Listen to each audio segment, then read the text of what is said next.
I don't know if you remember, but in one of my first videos when I was using a Sony Xperia Z2 to record my videos, we introduced Jaden with the Sylvia project, and I said, stay tuned if you want to see more Sylvia stuff. Well, guess what? Don't stay tuned. Yeah, don't unsubscribe if that's what you subscribe for. If you came here for Sylvia content, yeah, you're in the wrong spot, my friend. If you stayed here for months hoping that Jaden would bust out the S13 again, well, guess what, guys? It's not happening. It's not. No.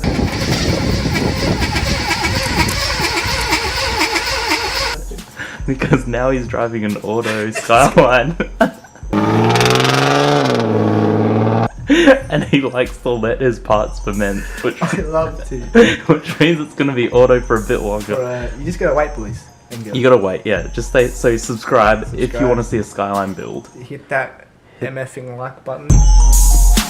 First off, I'd like to start this vlog / installation video by thanking everyone who participated in that sticker competition. Yep, over half of you did win a sticker. And that's because I want as many of you to be repping as possible.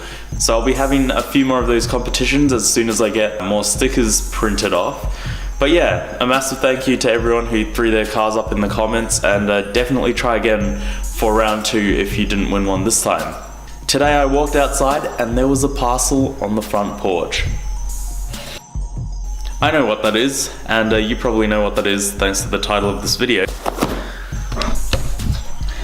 So these are just some Hardrace front lower control arms. The bushings on my OEM ones are completely destroyed, and yeah, I just don't see the point in taking them out, getting new bushes, getting them pressed, because it would end up being only slightly cheaper than buying whole new arms. And this way I can just do it all myself. Oh my gosh, these are the prettiest front lower control arms I've ever laid my eyes on. They actually don't look anywhere near as good as this on the internet, on the pictures advertised on their site. It looks a little more purple and way less metallic, but this is just stunning. Almost wish this didn't have to go underneath the car, because it's going to be hidden from view. It's going to be covered in dirt and dust in a matter of minutes.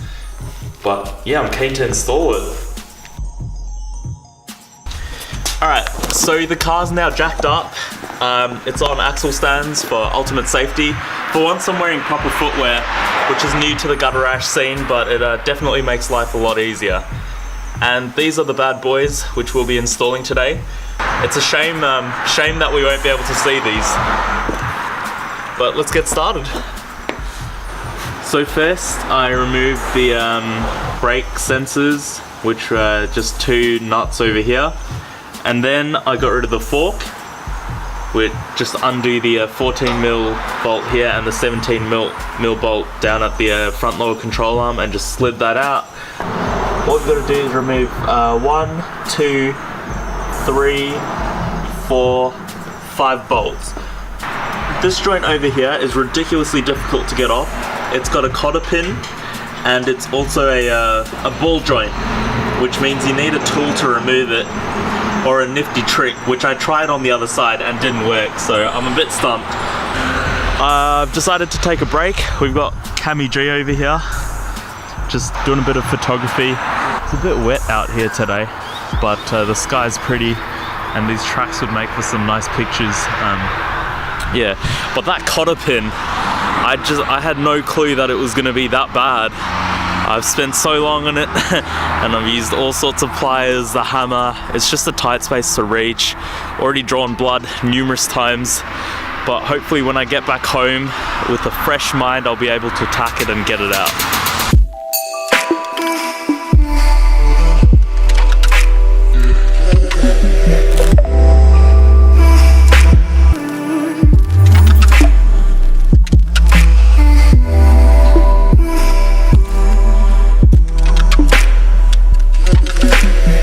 So those ball joints were an absolute pain to get out, but thanks to the help of my neighbor, using this tool and shocking it with a hammer was enough to get the job done. So you just wedge this in between the boot and the actual control arm, just hit it as hard as you can and it'll pop right out. As you can see, the bushings themselves are pretty worn and they're cracked. so that justifies the need for some new front lower control arms. We'll get this in, we'll tighten all of these up, then we'll put the castle nut in last, put the cotter pin back in, lower the car down so that it'll properly reseat the ball joint, which goes through there. I'm now going to jack the back of the car up. I'm going to rotate the tires before getting my alignment, and I'm also going to put the car back down again and then tighten all the bolts on the front lower control arm, just so that the bushes won't be damaged. While all 4 tires are out, I think I'll just quickly freshen up the tire lettering, because it started to fade.